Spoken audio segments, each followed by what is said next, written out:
আসসালামু আলাইকুম প্রিয় ভাইরা, আপনারা শুনছেন আল কোরআনের সহজ সরল বাংলা অনুবাদ। আজ ১৬তম পর্ব। এখন শুনছেন সূরা আন-নামল, যার বাংলা অর্থ পিঁপড়া, এবং আয়াতসমূহ ৯৩, এবং এটি মক্কায় অবতীর্ণ। ত সিন, এগুলো আল কোরআন ও সুস্পষ্ট কিতাবের আয়াত, মুমিনদের জন্য হিদায়াত ও সুসংবাদ, যারা সালাত কায়েম করে এবং জাকাত দেয়, আর তারাই আখিরাতের প্রতি নিশ্চিত বিশ্বাস রাখে। নিশ্চয়ই যারা আখিরাতে বিশ্বাস করে না, আমি তাদের জন্য তাদের আমলসমূহকে সুশোভিত করে দিয়েছি, ফলে তারা বিভ্রান্ত হয়ে ঘুরে বেড়ায়। এদের জন্য রয়েছে নিকৃষ্ট আযাব, আর এরাই আখিরাতে সর্বাধিক ক্ষতিগ্রস্ত। আর নিশ্চয়ই তুমি প্রজ্ঞাময় মহাজ্ঞানীর পক্ষ থেকে আল কুরআন প্রাপ্ত। স্মরণ করো, যখন মূসা তার পরিবারবর্গকে বলল, নিশ্চয়ই আমি আগুন দেখেছি, শীঘ্রই আমি সেখান থেকে তোমাদের জন্য কোনো খবর নিয়ে আসব, অথবা তোমাদের জন্য জ্বলন্ত আঙ্গার নিয়ে আসব, যাতে তোমরা আগুন পোহাতে পারো। তারপর সে যখন সেখানে এসে পৌঁছল, তখন ডেকে বলা হলো, বরকতময় যা এ আলোর মধ্যে ও এর চারপাশে আছি, আর সৃষ্টিকুলে রব আল্লাহ মহাপবিত্র মহিমান্বিত। হে মূসা, নিশ্চয়ই আমি আল্লাহ পরাক্রমশালী মহাপ্রজ্ঞাময়। আর তুমি তোমার লাঠি নিক্ষেপ করো।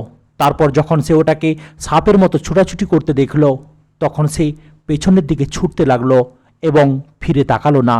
হে মূসা, তুমি ভয় করো না, নিশ্চয়ই আমার কাছে রাসূলগণ ভয় পায় না। তবে যে জুলম করে, তারপর অসৎ কাজের পরিবর্তে সৎ কাজ করে, তবে অবশ্যই আমি অধিক ক্ষমাশীল, পরম দয়ালু। আর তুমি তোমার হাত বগলে প্রবেশ করাও, তা দোষমুক্ত শুভ্র অবস্থায় বের হয়ে আসবে। ফিরআউন ও তার সম্প্রদায়ের কাছে আনিত ৯টি নিদর্শনের অন্তর্ভুক্ত। নিশ্চয়ই তারা ছিল ফাসিক সম্প্রদায়। তারপর যখন আমার নিদর্শনগুলো দৃশ্যমান হয়ে তাদের কাছে আসলো, তখন তারা বলল, এটা তো সুস্পষ্ট জাদু। আর তারা অন্যায় ও উদ্ধতভাবে নিদর্শনগুলোকে প্রত্যাখ্যান করল, অথচ তাদের অন্তর তার নিশ্চিত বিশ্বাস করেছিল। অতএব দেখো ফাসাদ সৃষ্টিকারীদের পরিণাম কেমন হয়েছিল। আর অবশ্যই আমি দাউদ ও সুলাইমানকে জ্ঞান দান করেছি, এবং তারা উভয়ে বলল, সকল প্রশংসা আল্লাহর জন্যই, যিনি তার অনেক মুমিন বান্দাদের উপর আমাদেরকে মর্যাদা দান করেছেন। আর সুলাইমান দাউদের ওয়ারিস হলো, এবং সে বলল, হে মানুষ, আমাদেরকে পাখির ভাষা শেখানো হয়েছে, এবং আমাদেরকে সকল কিছু দেয়া হয়েছে। নিশ্চয়ই এটা সুস্পষ্ট অনুগ্রহ। আর সুলাইমানের জন্য তার সেনাবাহিনী থেকে জিন, মানুষ ও পাখিদের সমবেত করা হলো, তারপর এদেরকে বিন্যস্ত করা হলো। অবশেষে যখন তারা পিঁপড়ার উপত্যকায় পৌঁছল, তখন এক পিঁপড়া বলল, ওহে পিঁপড়ার দল, তোমরা তোমাদের বাসস্থানে প্রবেশ করো। সুলাইমান ও তার বাহিনী তোমাদেরকে যেন অজ্ঞাতসারে পিষ্ট করে মারতে না পারি। তারপর সুলাইমান তার কথায় মুচকি হাসল এবং বলল, হে আমার রব, তুমি আমার প্রতি ও আমার পিতামাতার প্রতি যে অনুগ্রহ করেছ, তার জন্য আমাকে তোমার শুকরিয়া আদায় করার তৌফিক দাও, আর আমি যাতে এমন সৎ কাজ করতে পারি যা তুমি পছন্দ করো, আর তোমার অনুগ্রহে তুমি আমাকে তোমার সৎকর্মপরায়ণ বান্দাদের অন্তর্ভুক্ত করো। আর সুলাইমান পাখিদের খোঁজ খবর নিল। তারপর সে বলল, কি ব্যাপার, আমি হুদহুদকে দেখছি না, নাকি সে অনুপস্থিতদের অন্তর্ভুক্ত?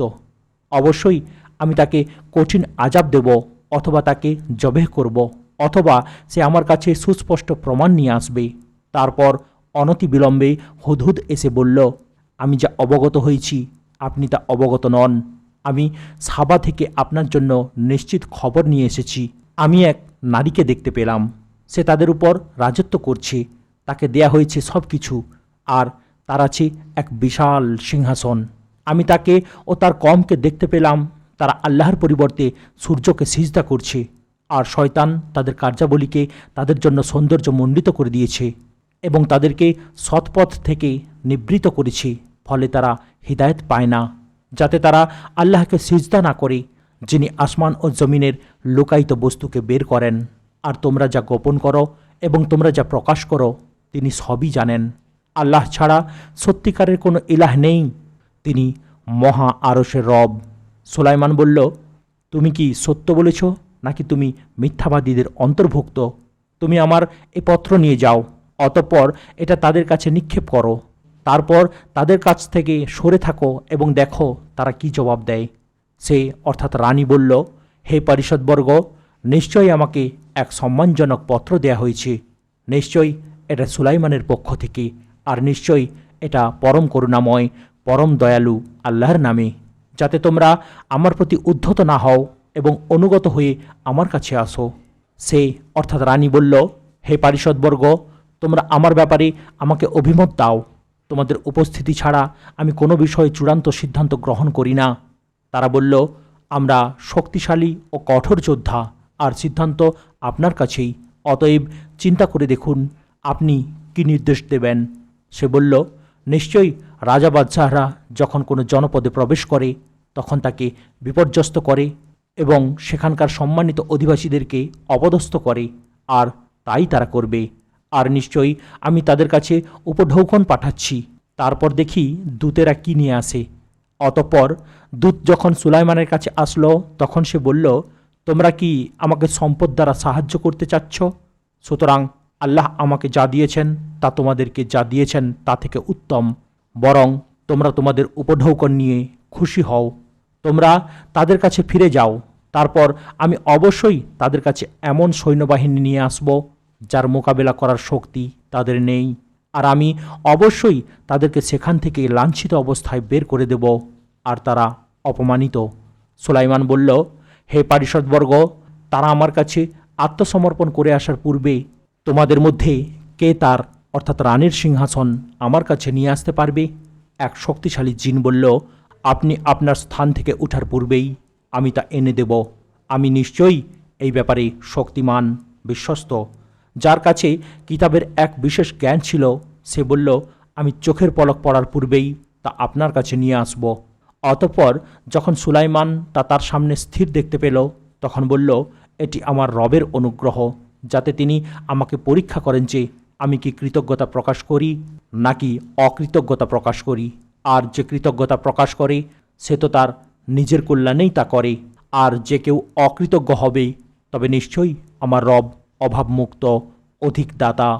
সুলাইমান বলল, তোমরা তার জন্য তার সিংহাসনের আকার আকৃতি পরিবর্তন করে দাও। দেখব সে সঠিক দিশা পায় নাকি তাদের অন্তর্ভুক্ত হয়ে পড়ে যারা সঠিক দিশা পায় না। অতঃপর যখন সে আসলো তখন তাকে বলা হলো, এ রূপী কি তোমার সিংহাসন? সে বলল, এটি যেন সেটি, আর বলল, আমাদেরকে তার পূর্বেই জ্ঞান দান করা হয়েছিল এবং আমরা আত্মসমর্পণ করেছিলাম, আর আল্লাহকে বাদ দিয়ে যার পূজা সে করত তা তাকে ঈমান থেকে নিবৃত্ত করেছিল। নিশ্চয়ই সে ছিল কাফির সম্প্রদায়ের অন্তর্ভুক্ত। তাকে বলা হলো, প্রাসাদটিতে প্রবেশ করো। অতঃপর যখন সে তা দেখল সে তাকে এক গভীর জলাশয় ধারণা করল এবং তার পায়ের গোছাদ্বয় অনাবৃত করল।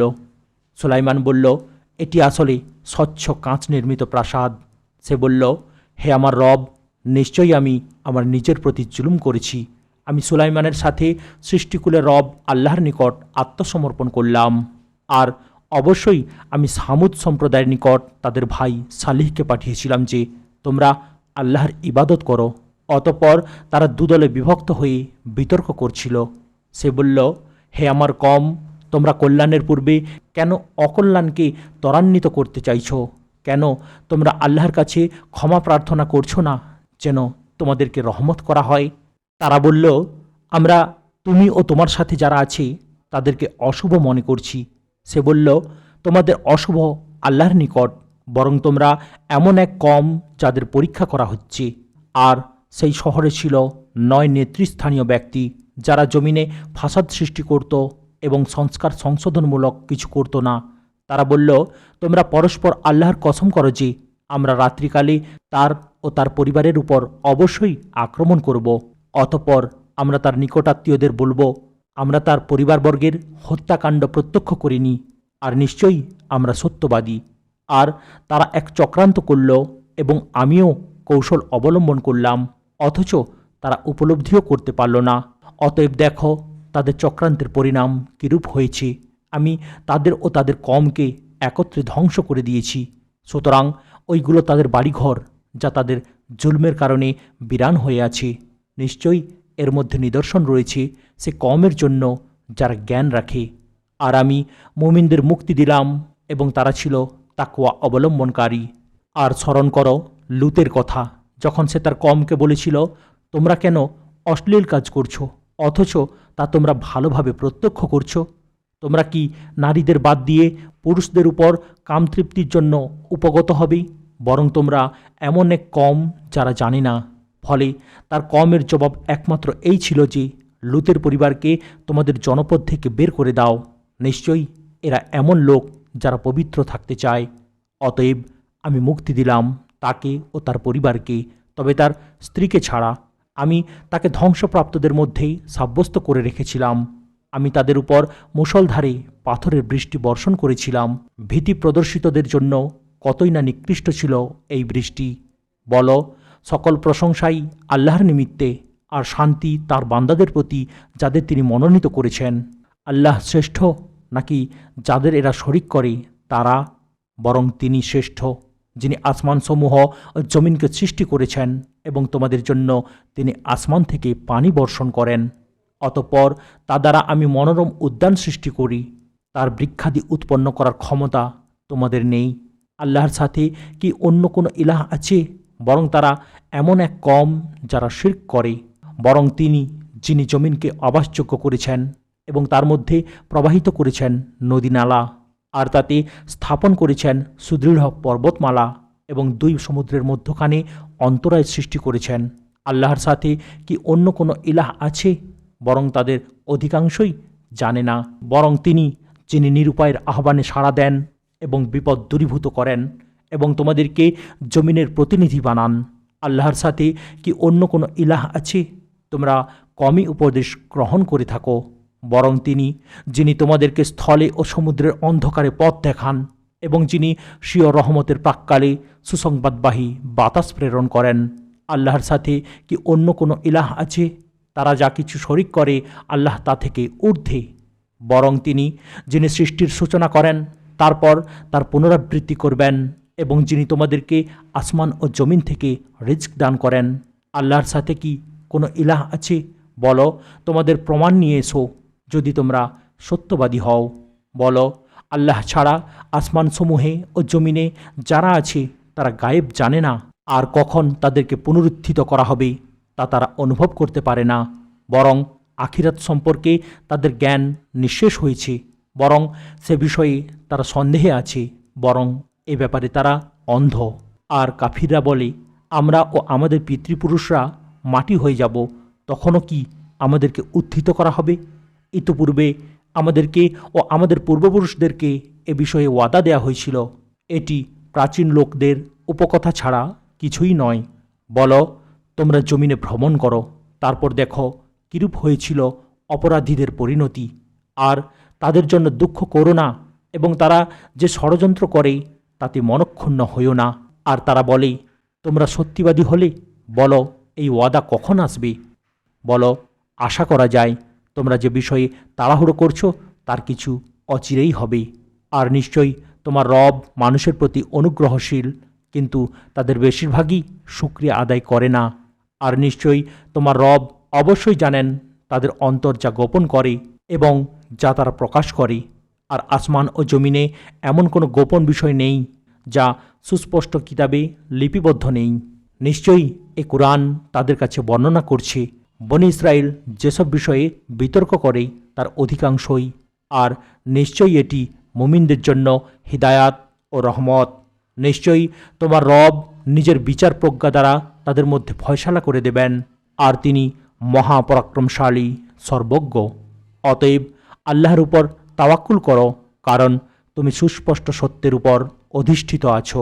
নিশ্চয়ই তুমি মৃতকে শোনাতে পারবে না, আর তুমি বধিরকে আহ্বান শোনাতে পারবে না যখন তারা পিঠ দেখিয়ে চলে যায়। আর তুমি অন্ধদেরকে তাদের ভ্রষ্টতা থেকে হিদায়তকারী নও। তুমি কেবল তাদেরকে শোনাতে পারবে যারা আমার আয়াতসমূহে ঈমান আনে, অতঃপর তারাই আত্মসমর্পণকারী। আর যখন তাদের উপর বাণী অর্থাৎ আযাব বাস্তবায়িত হবে, তখন আমি জমিনের স্তম্ভ অর্থাৎ দাব্বাতুল আর্দ বের করব, যে তাদের সাথে কথা বলবে, কারণ মানুষ আমার আয়াতসমূহে সুদৃঢ় বিশ্বাস রাখত না। কিয়ামতের অন্যতম নিদর্শন হল দাব্বাতুল আর্দ বের হওয়া। ইমাম আহমদ রহমতুল্লা আলাহি বর্ণনা করেছেন যে রাসূলুল্লাহ সাল্লাল্লাহু আলাইহি ওয়াসাল্লাম বলেছেন, 10টি নিদর্শন না দেখা পর্যন্ত কিয়ামত হবে না। তন্মধ্যে অন্যতম হল দাব্বাতুল আর্দ বের হওয়া। ইবনে কাসির বলেন, শেষ জামানায় যখন মানুষ সৎ কাজের আদেশ দেবে না, অসৎ কাজ হতে নিষেধ করবে না, সত্য দিন পরিবর্তন করবে এবং চারিদিকে ফিতনা ফাসাদ ছড়িয়ে পড়বে, তখন দাব্বাতুল আর্দ বের হবে। আর স্মরণ করো সেদিনের কথা, যেদিন প্রত্যেক জাতির মধ্য থেকে যারা আমার আয়াতসমূহকে অস্বীকার করত তাদেরকে আমি দলে দলে সমবেত করব। অতঃপর তাদেরকে হাঁকিয়ে নিয়ে যাওয়া হবে। অবশেষে যখন তারা আসবে তখন আল্লাহ বলবেন, তোমরা কি আমার আয়াতসমূহকে অস্বীকার করেছিলে, অথচ সে বিষয়ে তোমাদের কোনো জ্ঞানই ছিল না, নাকি তোমরা আরও কি করেছিলে? আর তাদের উপর বাণী অর্থাৎ আযাব বাস্তবায়িত হবে, কারণ তারা জুলুম করেছিল, ফলে তারা কথা বলতে পারবে না। তারা কি দেখে না যে আমি রাতকে সৃষ্টি করেছি যেন তারা তাতে বিশ্রাম নিতে পারে এবং দিনকে করেছি আলোকিত? নিশ্চয়ই এতে নিদর্শনাবলী রয়েছে সেই কওমের জন্য যারা ঈমান এনেছে।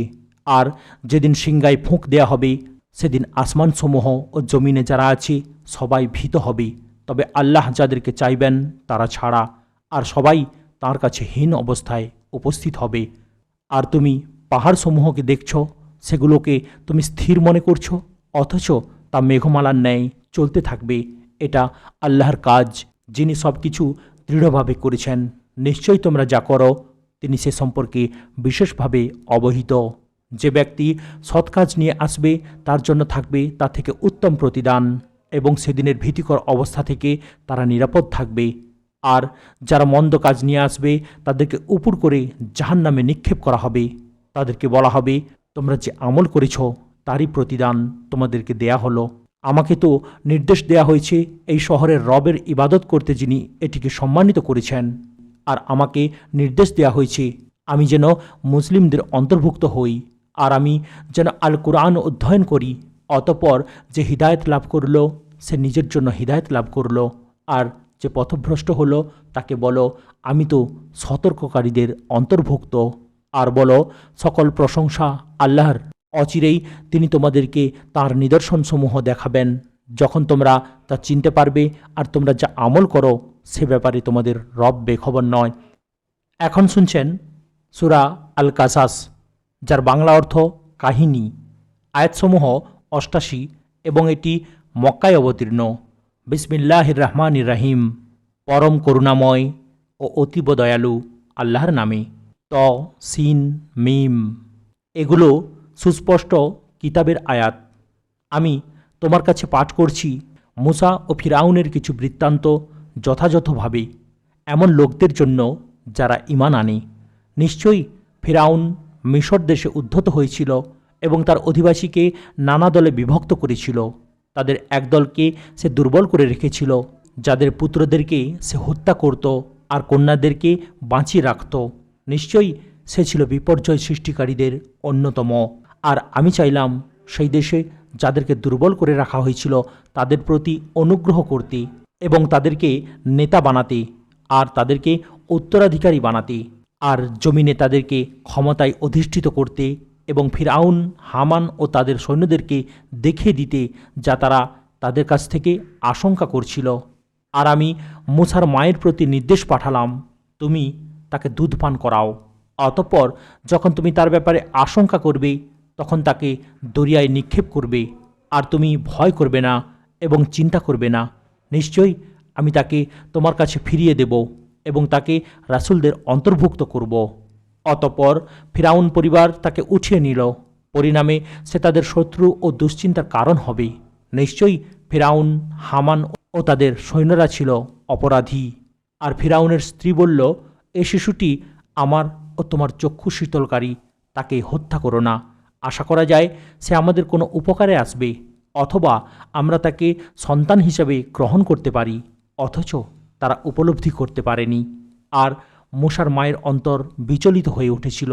সে তো তার পরিচয় প্রকাশ করেই দিত যদি আমি তার অন্তরকে দৃঢ় করে না দিতাম, যাতে সে আস্থাশীলদের অন্তর্ভুক্ত হয়।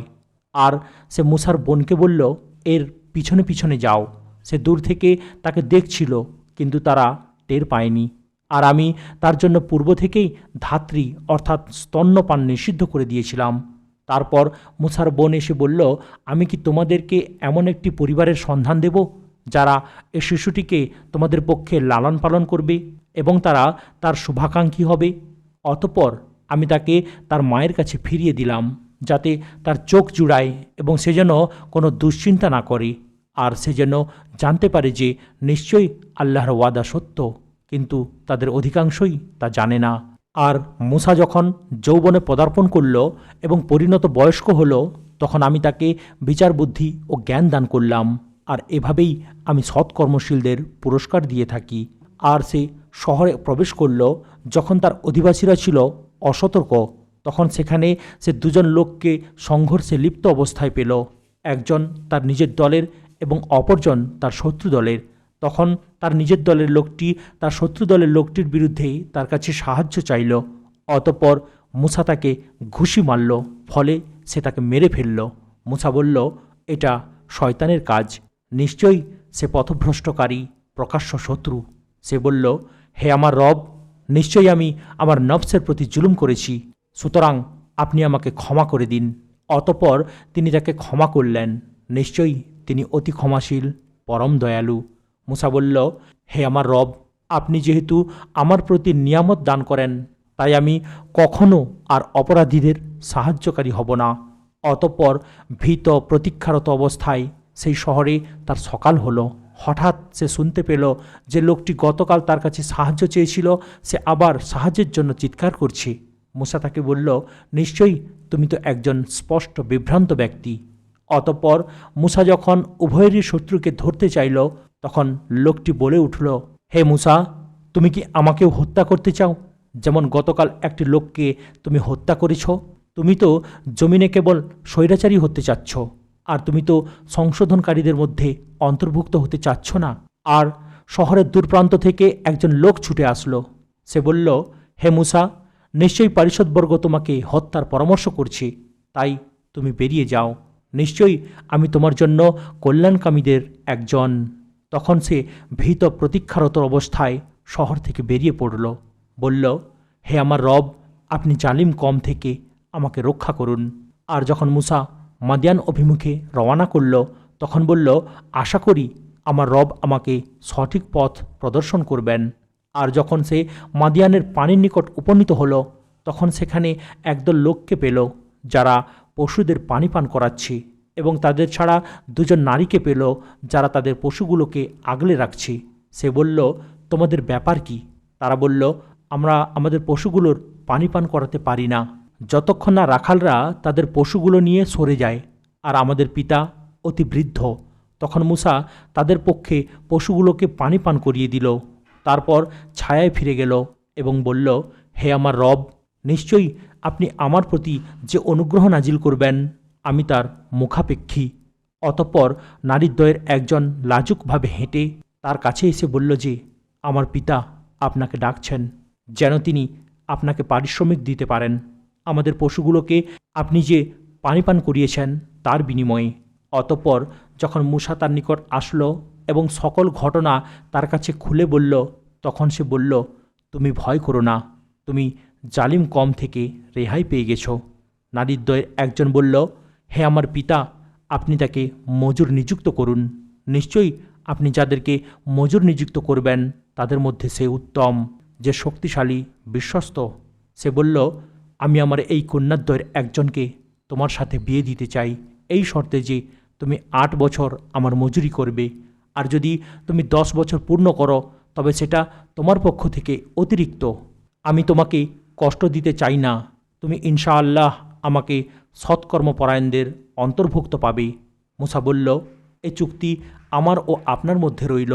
2টি মেয়াদের যেটি আমি পূরণ করি না কেন, তাতে আমার বিরুদ্ধে অভিযোগ থাকবে না, আর আমরা যে বিষয়ে কথা বলছি আল্লাহ তার সাক্ষী।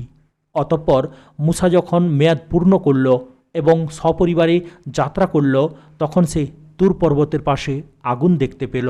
সে তার পরিবার পরিজনকে বলল, তোমরা অপেক্ষা করো, আমি আগুন দেখতে পেয়েছি, সম্ভবত আমি তা থেকে তোমাদের কাছে আনতে পারবো কোনো খবর অথবা একটি জ্বলন্ত আঙ্গার, যাতে তোমরা আগুন পোহাতে পারো।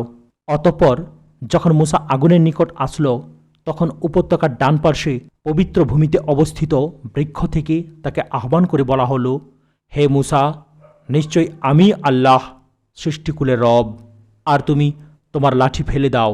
অতঃপর যখন সে ওটাকে দেখল সাপের মতো ছুটাছুটি করছে, তখন সে পিছনের দিকে ছুটল এবং ফিরেও তাকালো না। বলা হলো, হে মূসা, সামনে যাও এবং ভয় পেও না, নিশ্চয়ই তুমি নিরাপদ।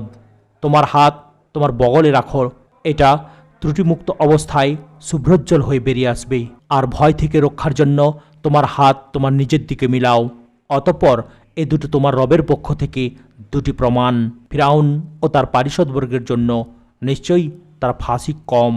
মূসা বলল, হে আমার রব, নিশ্চয়ই আমি তাদের এক ব্যক্তিকে হত্যা করেছি, তাই আমি আশঙ্কা করছি যে তারা আমাকে হত্যা করবে। আর আমার ভাই হারুন, সে আমার চেয়ে স্পষ্টভাষী, তাই তাকে আমার সাথে সাহায্যকারী হিসাবে প্রেরণ করুন, সে আমাকে সমর্থন করবে। আমি আশঙ্কা করছি যে তারা আমাকে মিথ্যাবাদী বলবে। আল্লাহ বললেন, আমি তোমার ভাইয়ের মাধ্যমে তোমার বাহু শক্তিশালী করব এবং তোমাদের দুজনকে ক্ষমতা দান করব, ফলে তারা তোমাদের কাছে পৌঁছতে পারবে না। আমার নিদর্শনাবলী দ্বারা তোমরা ও তোমাদের অনুসারীরা বিজয়ী হবে। অতঃপর মূসা যখন তাদের কাছে আমার সুস্পষ্ট নিদর্শনগুলো নিয়ে আসলো, তখন তারা বলল, এ তো মিথ্যা জাদু ছাড়া আর কিছুই নয়, এবং এরূপ কথা আমাদের পিতৃপুরুষদের মধ্যেও শুনিনি। আর মূসা বলল, আমার রব সম্যক অবগত আছেন কে তার কাছ থেকে হেদায়েত নিয়ে এসেছে এবং আখিরাতে কার পরিণাম শুভ হবে। নিশ্চয়ই জালিমরা সফল হবে না। আর ফিরাউন বলল, হে পারিষদবর্গ, আমি ছাড়া তোমাদের কোনো ইলাহ আছে বলে আমি জানি না। অতএব হে হামান, আমার জন্য তুমি ইট পোড়াও, তারপর আমার জন্য একটি প্রাসাদ তৈরি করো, যাতে আমি মূসার ইলাহকে দেখতে পাই। আর নিশ্চয়ই আমি মনে করি সে মিথ্যাবাদীদের অন্তর্ভুক্ত। আর ফিরাউন ও তার সেনাবাহিনী অন্যায়ভাবে জমিনে অহংকার করেছিল এবং তারা মনে করেছিল যে তাদেরকে আমার নিকট ফিরিয়ে আনা হবে না। অতঃপর আমি তাকে ও তার সেনাবাহিনীকে পাকড়াও করলাম, তারপর তাদেরকে সমুদ্রে নিক্ষেপ করলাম। অতএব দেখো জালিমদের পরিণাম কীরূপ হয়েছিল। আর আমি তাদেরকে নেতা বানিয়েছিলাম, তারা জাহান্নামের দিকে আহ্বান করত এবং কিয়ামতের দিন তাদেরকে সাহায্য করা হবে না। এ জমিনে আমি তাদের পিছনে অভিসম্পাত লাগিয়ে দিয়েছি, আর কিয়ামতের দিন তারা হবে ঘৃণিতদের অন্তর্ভুক্ত। আর অবশ্যই আমি পূর্ববর্তী বহু প্রজন্মকে ধ্বংস করার পর মানুষের জন্য আলোকবর্তিকা, হিদায়ত ও রহমত স্বরূপ মূসাকে কিতাব দিয়েছিলাম, যাতে তারা উপদেশ গ্রহণ করে। আর হে নবী, আমি যখন মূসাকে বিধান দিয়েছিলাম, তখন তুমি তুর পাহাড়ের পশ্চিম পার্শ্বে উপস্থিত ছিলে না, আর তুমি প্রত্যক্ষদর্শীদের অন্তর্ভুক্তও ছিলে না। কিন্তু আমি অনেক প্রজন্মকে সৃষ্টি করেছি, তারপর তাদের উপর বহু যুগ অতিবাহিত হয়েছিল। তুমি তো মাদিয়ানবাসীদের মধ্যে অবস্থানকারী ছিলে না যে তাদের নিকট আমার আয়াতগুলো তুমি তিলাওয়াত করবে, কিন্তু আমি রাসূল প্রেরণকারী। আর যখন আমি মূসাকে ডেকেছিলাম, তখন তুমি তুর পর্বতের পাশে উপস্থিত ছিলে না, কিন্তু তোমার রবের পক্ষ থেকে রহমত স্বরূপ জানানো হয়েছে, যাতে তুমি এমন কমকে সতর্ক করতে পারো যাদের কাছে তোমার পূর্বে কোনো সতর্ককারী আসেনি। সম্ভবত তারা উপদেশ গ্রহণ করবে। তাদের কৃতকর্মের কারণে তাদের উপর কোনো বিপদ আসলে তারা যাতে বলতে না পারে, হে আমাদের রব, আপনি আমাদের কাছে কোনো রাসূল পাঠালেন না কেন? তাহলে আমরা আপনার আয়াতসমূহ অনুসরণ করতাম আর আমরা মুমিনদের অন্তর্ভুক্ত হতাম। অতঃপর যখন আমার নিকট থেকে তাদের কাছে সত্য আসলো, তখন তারা বলল, মূসাকে যা দেয়া হয়েছিল তাকে, অর্থাৎ মুহাম্মদকে কেন সেরূপ দেয়া হলো না? ইতপূর্বে মূসাকে যা দেয়া হয়েছিল তারা কি তা অস্বীকার করেনি? তারা বলেছিল, দুটি জাদু, একটি অপরটিকে সাহায্য করে। আর তারা বলেছিল, আমরা সবই অস্বীকারী। বলো, তাহলে তোমরা আল্লাহর কাছ থেকে এমন একটি কিতাব নিয়ে আসো যা এ দুটো কিতাব থেকে উৎকৃষ্ট। আমি তারই অনুসরণ করব, যদি তোমরা সত্যবাদী হয়ে থাকো। অতঃপর তারা যদি তোমার আহ্বানে সাড়া না দেয়, তাহলে জেনে রাখো তারা তো নিজেদের খেয়াল খুশির অনুসরণ করে। আর আল্লাহর দিক নির্দেশনা ছাড়া যে নিজের খেয়াল খুশির অনুসরণ করে, তার চেয়ে অধিক পথভ্রষ্ট আর কে? নিশ্চয়ই আল্লাহ জালিম কমকে হেদায়েত করেন না। আর আমি তো তাদের কাছে একের পর এক বাণী পৌঁছে দিয়েছি, যাতে তারা উপদেশ গ্রহণ করে। এর পূর্বে আমি যাদেরকে কিতাব দিয়েছিলাম তারা এর প্রতি ঈমান আনে, আর যখন তাদের নিকট তা তিলাওয়াত করা হয় তখন তারা বলে, আমরা এর প্রতি ঈমান এনেছি, নিশ্চয়ই তা সত্য আমাদের রবের পক্ষ থেকে, নিশ্চয়ই আমরা এর পূর্বেও আত্মসমর্পণকারী ছিলাম। তাদেরকে দুবার প্রতিদান দেয়া হবে, এ কারণে যে তারা ধৈর্য ধারণ করে এবং ভালো দ্বারা মন্দকে প্রতিহত করে, আর আমি তাদেরকে যে রিজক দিয়েছি তা থেকে ব্যয় করে। আর তারা যখন অনর্থক কথাবার্তা শুনে তখন তা থেকে বিমুখ হয় এবং বলে, আমাদের আমল আমাদের জন্য, আর তোমাদের আমল তোমাদের জন্য, তোমাদের প্রতি সালাম, আমরা অজ্ঞদের সাহচর্য চাই না। নিশ্চয়ই তুমি যাকে ভালোবাসো তাকে তুমি হিদায়ত দিতে পারবে না, বরং আল্লাহই যাকে ইচ্ছা হিদায়াত দেন, আর হিদায়তপ্রাপ্তদের ব্যাপারে তিনি ভালো জানেন। আর তারা বলে, আমরা যদি তোমার সাথে হিদায়তের অনুসরণ করি তবে আমাদেরকে আমাদের দেশ থেকে উৎখাত করা হবে। আমি কি তাদের জন্য এক নিরাপদ হারামের সুব্যবস্থা করিনি? সেখানে সব ধরনের ফলমূল আমদানি করা হয় আমার পক্ষ থেকে রিজক স্বরূপ, কিন্তু তাদের অধিকাংশই তা জানে না। আর আমি কত জনপদকে ধ্বংস করেছি যার বাসিন্দারা তাদের জীবন উপকরণ নিয়ে দম্ভ করত। এগুলো তো তাদের বাসস্থান, তাদের পরে এখানে সামান্যই বসবাস করা হয়েছে, আর আমি চূড়ান্ত মালিকানার ওয়ারিস। আর তোমার রব কোনো জনপদকে ধ্বংস করেন না যতক্ষণ না তিনি তার মূল ভূখণ্ডে রাসূল প্রেরণ করেন যে তাদের কাছে আমার আয়াতসমূহ তিলাওয়াত করে। আর কোনো জনপদের অধিবাসীরা জালিম না হলে আমি তাদেরকে ধ্বংস করি না। আর তোমাদেরকে যা কিছু দেয়া হয়েছে তা দুনিয়ার জীবনের ভোগ ও সৌন্দর্য মাত্র, আর আল্লাহর কাছে যা আছে তাই উত্তম ও স্থায়ী। তোমরা কি বুঝবে না? আমি যাকে উত্তম ওয়াদা দিয়েছি সে তো পাবেই। সে কি তার মতোই যাকে আমি দুনিয়ার জীবনের ভোগ সামগ্রী দিয়েছি? তারপর কিয়ামতের দিনে সে উপস্থিতকৃতদের মধ্যে থাকবে, আর সেদিন তিনি তাদেরকে আহ্বান করবেন, অতঃপর বলবেন, তোমরা যাদেরকে আমার শরিক মনে করতে তারা কোথায়?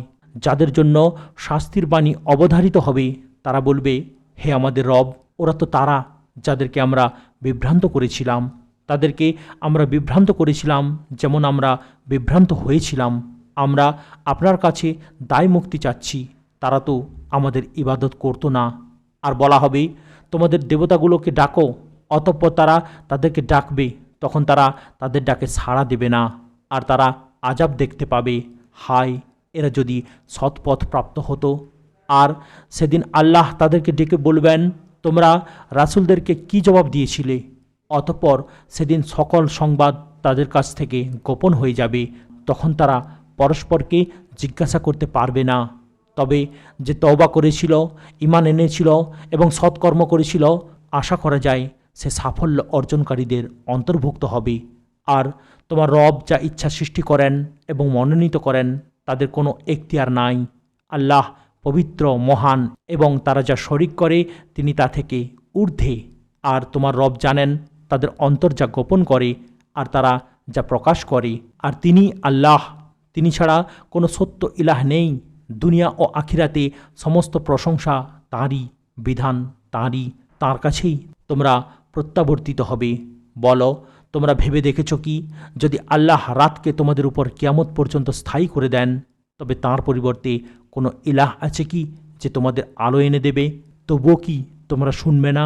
বলো, তোমরা ভেবে দেখেছ কি, যদি আল্লাহ দিনকে তোমাদের উপর কিয়ামত পর্যন্ত স্থায়ী করে দেন তবে তাঁর পরিবর্তে কোনো ইলাহ আছে কি যে তোমাদের রাত এনে দেবে যাতে তোমরা বিশ্রাম করবে? তবুও কি তোমরা ভেবে দেখবে না? আর তার অনুগ্রহে তিনি তোমাদের জন্য রাত ও দিন করেছেন যাতে তোমরা বিশ্রাম নিতে পারো এবং তার অনুগ্রহ সন্ধান করতে পারো এবং যেন তোমরা শকর আদায় করতে পারো। আর সেদিন তিনি তাদের ডাকবেন, অতঃপর বলবেন, তোমরা যাদেরকে আমার শরিক মনে করতে তারা কোথায়? আর আমি প্রত্যেক জাতি থেকে একজন সাক্ষী বের করে নেব। অতঃপর আমি বলবো, তোমাদের প্রমাণ নিয়ে আসো।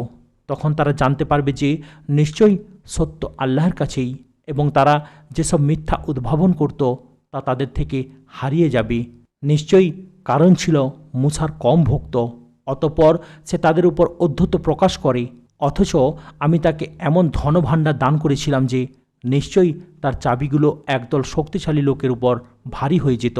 স্মরণ করো যখন তার কম তাকে বলল, দম্ভ করো না, নিশ্চয়ই আল্লাহ দাম্ভিকদের ভালোবাসেন না।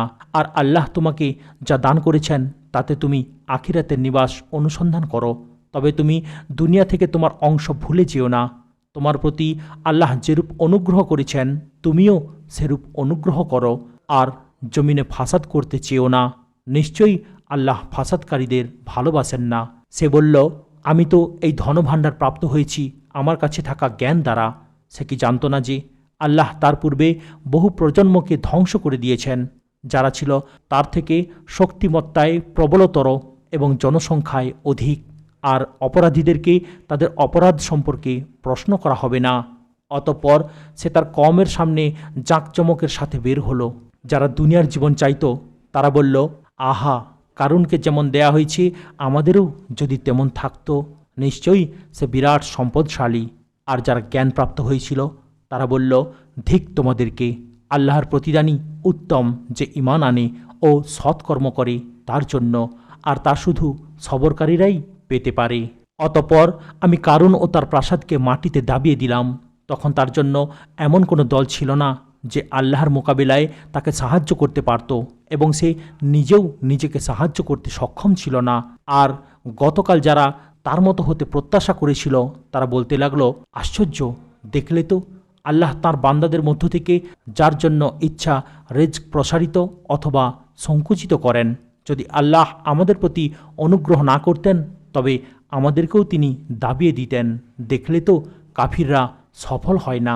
এই হচ্ছে আখিরাতের নিবাস, যা আমি তাদের জন্য নির্ধারিত করি, যারা জমিনে অধ্যত্ব দেখাতে চায় না এবং ফাসাদও চায় না। আর শুভ পরিণাম মুত্তাকিদের জন্য। কেউ পুণ্য নিয়ে আসলে তার জন্য থাকবে তা থেকে উত্তম প্রতিদান, আর কেউ পাপ নিয়ে আসলে তবে যারা মন্দকর্ম করেছে তাদের শুধু তারই প্রতিদান দেয়া হবে যা তারা করেছে। নিশ্চয়ই যিনি তোমার প্রতি কুরআনকে বিধানস্বরূপ দিয়েছেন, অবশ্যই তিনি তোমাকে প্রত্যাবর্তন স্থলে ফিরিয়ে নেবেন। বলো, আমার রব বেশি জানেন কে হিদায়েত নিয়ে এসেছে আর কে রয়েছে স্পষ্ট পথভ্রষ্টতায়। আর তুমি আশা করছিলে না যে তোমার প্রতি কিতাব অর্থাৎ কুরআন নাজিল করা হবে, বরং তা তোমার রবের পক্ষ থেকে রহমত স্বরূপ। অতএব তুমি কখনো কাফিরদের জন্য সাহায্যকারী হইও না। আর আল্লাহর আয়াতসমূহ তোমার প্রতি নাজিল হওয়ার পর তারা যেন তোমাকে তা থেকে বিরত রাখতে না পারে, তোমার রবের প্রতি তুমি আহ্বান করো এবং তুমি মুশরিকদের অন্তর্ভুক্ত হইও না। আল্লাহর সাথে অন্য কোনো ইলাহকে ডেকো না, তিনি ছাড়া কোনো সত্য ইলাহ নেই। তাঁর চেহারা অর্থাৎ সত্তা ছাড়া সব কিছুই ধ্বংসশীল। সিদ্ধান্ত তাঁরই এবং তাঁর কাছেই তোমাদেরকে ফিরিয়ে নেওয়া হবে। এখন শুনছেন সূরা আল আনকাবুত, যার বাংলা অর্থ মাকড়সা। আয়াতসমূহ 69 এবং এটি মক্কায় অবতীর্ণ। আলিফ লাম মিম। মানুষ কি মনে করে যে আমরা ঈমান এনেছি বললেই তাদের ছেড়ে দেয়া হবে আর তাদের পরীক্ষা করা হবে না? আর আমি তো তাদের পূর্ববর্তীদের পরীক্ষা করেছি, ফলে আল্লাহ অবশ্যই জেনে নেবেন কারা সত্য বলে এবং অবশ্যই তিনি জেনে নেবেন কারা মিথ্যাবাদী। নাকি যারা পাপ কাজ করে তারা মনে করে যে তারা আমাকে রেখে সামনে চলে যাবে। কতই না নিকৃষ্ট যা তারা ফয়সালা করে। যে আল্লাহর সাক্ষাৎ কামনা করে সে জেনে রাখুক, অতঃপর নিশ্চয়ই আল্লাহর নির্ধারিত কাল আসবে, আর তিনি সর্বশ্রোতা সর্বজ্ঞানী। আর যে চেষ্টা করে সে তো তার নফসের জন্য চেষ্টা করে। নিশ্চয়ই আল্লাহ সৃষ্টিকুল থেকে প্রয়োজন মুক্ত। আর যারা ঈমান আনে ও সৎকর্ম করে অবশ্যই আমি তাদের থেকে তাদের পাপসমূহ দূর করে দেব, এবং আমি অবশ্যই তাদের সেই উত্তম আমলের প্রতিদান দেব যা তারা করত।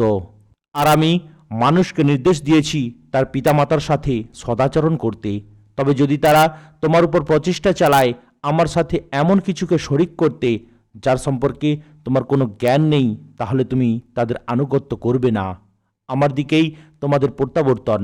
অতঃপর তোমরা যা করতে আমি তা তোমাদেরকে জানিয়ে দেব। আর যারা ঈমান আনে এবং সৎকর্ম করে আমি অবশ্যই তাদেরকে সৎকর্মশীলদের অন্তর্ভুক্ত করব। আর কিছু লোক আছে যারা বলে আমরা আল্লাহর প্রতি ঈমান এনেছি, অতঃপর যখন আল্লাহর ব্যাপারে তাদের কষ্ট দেয়া হয় তখন তারা মানুষের নিপীড়নকে আল্লাহর আজাবের মতো গণ্য করে। আর যদি তোমার রবের পক্ষ থেকে কোনো বিজয় আসে তখন অবশ্যই তারা বলে, নিশ্চয়ই আমরা তোমাদের সাথে ছিলাম। সৃষ্টিকুলের অন্তরসমূহে যা কিছু আছে আল্লাহ কি তা সম্পর্কে সম্যক অবগত নন? আর আল্লাহ অবশ্যই জানেন কারা ঈমান এনেছে এবং তিনি মুনাফিকদেরও জানেন। আর কাফিররা মুমিনদেরকে বলে, তোমরা আমাদের পথ অনুসরণ করো এবং যেন আমরা তোমাদের পাপ বহন করি, অথচ তারা তাদের পাপের কিছুই বহন করবে না। নিশ্চয়ই তারা মিথ্যাবাদী। আর অবশ্যই তারা বহন করবে তাদের বোঝা এবং তাদের বোঝার সাথে আরও কিছু বোঝা। আর তারা কিয়ামতের দিন অবশ্যই জিজ্ঞাসিত হবে সে সম্পর্কে যা তারা মিথ্যা বানাতো। আর আমি অবশ্যই নূহকে তার কওমের নিকট প্রেরণ করেছিলাম। সে তাদের মধ্যে 50 কম 1000 বছর অবস্থান করেছিল। অতঃপর মহাপ্লাবন তাদের গ্রাস করল, এমত অবস্থায় যে তারা ছিল জালিম। অতঃপর তাকে ও নৌকা আরোহীদেরকে আমি রক্ষা করলাম, আর এটাকে করলাম সৃষ্টিকুলের জন্য একটি নিদর্শন। আর স্মরণ করো ইব্রাহিমকে, যখন সে তার কওমকে বলেছিল, তোমরা আল্লাহর ইবাদত করো এবং তার তাকওয়া অবলম্বন করো, এটি তোমাদের জন্য কল্যাণকর যদি তোমরা জানো। তোমরা তো আল্লাহকে বাদ দিয়ে মূর্তিগুলোর পূজা করছো এবং মিথ্যা বানাচ্ছ। নিশ্চয়ই তোমরা আল্লাহ ছাড়া যাদের উপাসনা করো তারা তোমাদের জন্য রিজকের মালিক নয়। তাই আল্লাহর কাছে রিজক তালাশ করো, তার ইবাদত করো এবং তার প্রতি কৃতজ্ঞতা প্রকাশ করো। তারই কাছে তোমরা প্রত্যাবর্তিত হবে। আর তোমরা যদি মিথ্যারোপ করো তবে তোমাদের পূর্বে অনেক জাতি মিথ্যারোপ করেছিল। আর রাসূলের উপর দায়িত্ব তো কেবল সুস্পষ্টভাবে পৌঁছানো।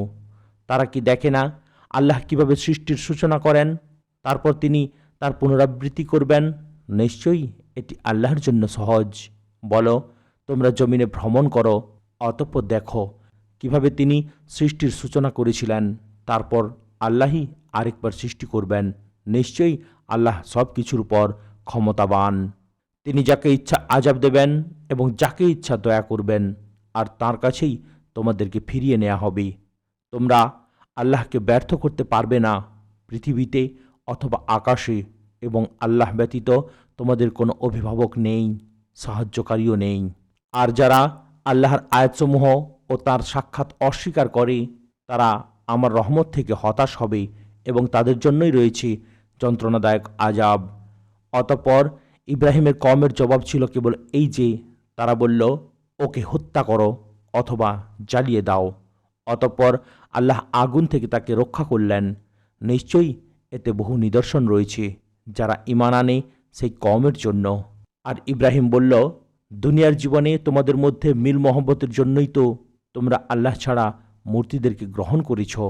তারপর কিয়ামতের দিন তোমরা একে অপরকে অস্বীকার করবে এবং পরস্পরকে লানত করবে, আর তোমাদের নিবাস জাহান্নাম এবং তোমাদের জন্য থাকবে না কোনো সাহায্যকারী। অতঃপর লূত তার উপর বিশ্বাস স্থাপন করল। আর ইব্রাহিম বলল, আমি আমার রবের দিকে হিজরত করছি। নিশ্চয়ই তিনি মহাপরাক্রমশালী, প্রজ্ঞাময়। আর আমি তাকে দান করলাম ইসহাক ও ইয়াকুবকে এবং তার বংশে নবুয়াত ও কিতাব দিলাম। আর দুনিয়াতে তাকে তার প্রতিদান দিলাম এবং নিশ্চয়ই সে আখিরাতে সৎকর্মশীলদের অন্তর্ভুক্ত হবে। আর স্মরণ করো লূতের কথা, যখন সে তার কওমের লোকদেরকে বলেছিল, নিশ্চয়ই তোমরা এমন অশ্লীল কাজ করো যা সৃষ্টিকুলের কেউ তোমাদের আগে করেনি। তোমরা তো পুরুষের উপর উপগত হও এবং রাস্তায় ডাকাতি করো আর নিজেদের বৈঠকে গর্হিত কাজ করো। আর কওমের জবাব ছিল কেবল এই যে তারা বলল, তুমি আল্লাহর আযাব নিয়ে আসো যদি তুমি সত্যবাদীদের অন্তর্ভুক্ত হও। সে বলল, হে আমার রব, আমাকে সাহায্য করুন ফাসাদ সৃষ্টিকারী কওমের বিরুদ্ধে।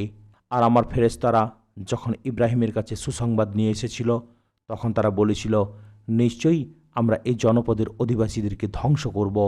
নিশ্চয়ই এর অধিবাসীরা জালিম। ইব্রাহিম বলল, নিশ্চয়ই সেখানে লূত আছে। তারা বলল, আমরা ভালোই জানি সেখানে কারা আছে। আমরা অবশ্যই তাকে ও তার পরিবারকে রক্ষা করব, তবে তার স্ত্রীকে নয়, সে হবে পিছনে পড়ে থাকা লোকদের একজন। আর যখন আমার ফেরেশতারা লুতের কাছে আসলো, তখন তাদের জন্য সে চিন্তিত হয়ে পড়ল এবং তাদের রক্ষায় নিজেকে অক্ষম মনে করল। আর তারা বলল, ভয় পাবেন না এবং চিন্তিত হবেন না, আপনাকে ও আপনার পরিবারকে আমরা রক্ষা করব, তবে আপনার স্ত্রীকে নয়, সে ধ্বংসপ্রাপ্তদের একজন হবে। নিশ্চয়ই আমরা এই জনপদের উপর আসমান থেকে শাস্তি নাজিল করব, কারণ তারা পাপাচার করত। আর অবশ্যই আমি ওই জনপদে সুস্পষ্ট নিদর্শন রেখে দিয়েছি সে কওমের জন্য যারা বুঝে। আর মাদিয়ানবাসীর কাছে পাঠিয়েছিলাম তাদের ভাই সোয়াইবকে। অতঃপর সে বলল, হে আমার কওম, তোমরা আল্লাহর ইবাদত করো, শেষ দিবসের আশা করো এবং জমিনে ফাসাদ সৃষ্টি করে বেরিও না। অতঃপর তারা তাকে মিথ্যাবাদী বলল, ফলে ভূমিকম্প তাদেরকে গ্রাস করল। অতঃপর নিজেদের বাড়িঘরেই তারা উপুড় হয়ে মরে রইল। আর আদ ও সামুদকে আমি ধ্বংস করেছিলাম, তাদের আবাসভূমির কিছু তোমাদের জন্য উন্মোচিত হয়েছে। আর শয়তান তাদের কাজ তাদের চোখে শোভিত করে তাদেরকে সৎপথ থেকে বিরত রেখেছিল, যদিও তারা ছিল বিদগ্ধ। আর কারুন, ফিরাউন ও হামানকে আমি ধ্বংস করেছি এবং অবশ্যই তাদের কাছে মূসা গিয়েছিল প্রামাণাদি সহ। অতঃপর তারা জমিনে অহংকার করেছিল, এতৎসত্ত্বেও তারা আমার আযাব এড়াতে পারেনি। অতঃপর এদের প্রত্যেককে নিজ নিজ পাপের কারণে আমি পাকড়াও করেছিলাম। তাদের কারো উপর আমি পাথরকুচির ঝড় পাঠিয়েছি, কাউকে পাকড়াও করেছি বিকট আওয়াজ দিয়ে, কাউকে আবার মাটিতে দাবিয়ে দিয়েছি, আর কাউকে পানিতে ডুবিয়ে দিয়েছি। আল্লাহ এমন নন যে তাদের উপর জুলুম করবেন, বরং তারা নিজেরা নিজেদের উপর জুলুম করত। যারা আল্লাহ ছাড়া বহু অভিভাবক গ্রহণ করে, তাদের দৃষ্টান্ত মাকড়সার ন্যায় যে ঘর বানায়, এবং নিশ্চয়ই সবচাইতে দুর্বল ঘর হলো মাকড়সার ঘর। যদি তারা জানত, নিশ্চয়ই আল্লাহ তাদেরকে জানেন, তাকে ছাড়া যাদেরকে ওরা আহ্বান করে। আর তিনি মহাপরাক্রমশালী, প্রজ্ঞাময়। আর এসব দৃষ্টান্ত আমি মানুষের জন্য পেশ করি, আর জ্ঞানী লোকেরা ছাড়া কেউ তা বুঝে না। আল্লাহ যথাযথভাবে আসমানসমূহ ও জমিন সৃষ্টি করেছেন, নিশ্চয়ই এতে নিদর্শন রয়েছে মুমিনদের জন্য। তোমার প্রতি যে কিতাব ওহী করা হয়েছে তা থেকে তিলাওয়াত করো এবং সালাত কায়েম করো। নিশ্চয়ই সালাত অশ্লীল ও মন্দ কাজ থেকে বিরত রাখে, আর আল্লাহর স্মরণই তো সর্বশ্রেষ্ঠ। আল্লাহ জানেন যা তোমরা করো। আর তোমরা উত্তম পন্থা ছাড়া আহলে কিতাবদের সাথে বিতর্ক করো না, তবে তাদের মধ্যে ওরা ছাড়া যারা জুলম করেছে। আর তোমরা বলো, আমরা ঈমান এনেছি আমাদের প্রতি যা নাজিল করা হয়েছে এবং তোমাদের প্রতি যা নাজিল করা হয়েছে তার প্রতি, এবং আমাদের ইলাহ ও তোমাদের ইলাহ তো একই, আর আমরা তারই সমীপে আত্মসমর্পণকারী। আর এভাবেই আমি তোমার প্রতি কিতাব নাজিল করেছি। অতএব আমি যাদেরকে কিতাব দিয়েছিলাম তারা এর প্রতি ঈমান রাখে, এবং এদেরও অর্থাৎ মক্কাবাসীদের কেউ কেউ এর প্রতি ঈমান রাখে। আর কাফিররা ছাড়া আমার আয়াতসমূহকে কেউ অস্বীকার করে না। আর তুমি তো এর পূর্বে কোনো কিতাব তেলাওয়াত করনি, এবং তোমার নিজের হাতে তা লিখনি যে বাতিলপন্থীরা এতে সন্দেহ পোষণ করবে। বরং যাদেরকে জ্ঞান দেয়া হয়েছে তাদের অন্তরে তা সুস্পষ্ট নিদর্শন। আর জালিমরা ছাড়া আমার আয়াতসমূহকে কেউ অস্বীকার করে না। আর তারা বলে, তার কাছে তার রবের পক্ষ থেকে নিদর্শনসমূহ নাজিল হয় না কেন? বলো, নিদর্শনসমূহ তো আল্লাহর কাছে, আর আমি তো কেবল একজন প্রকাশ্য সতর্ককারী।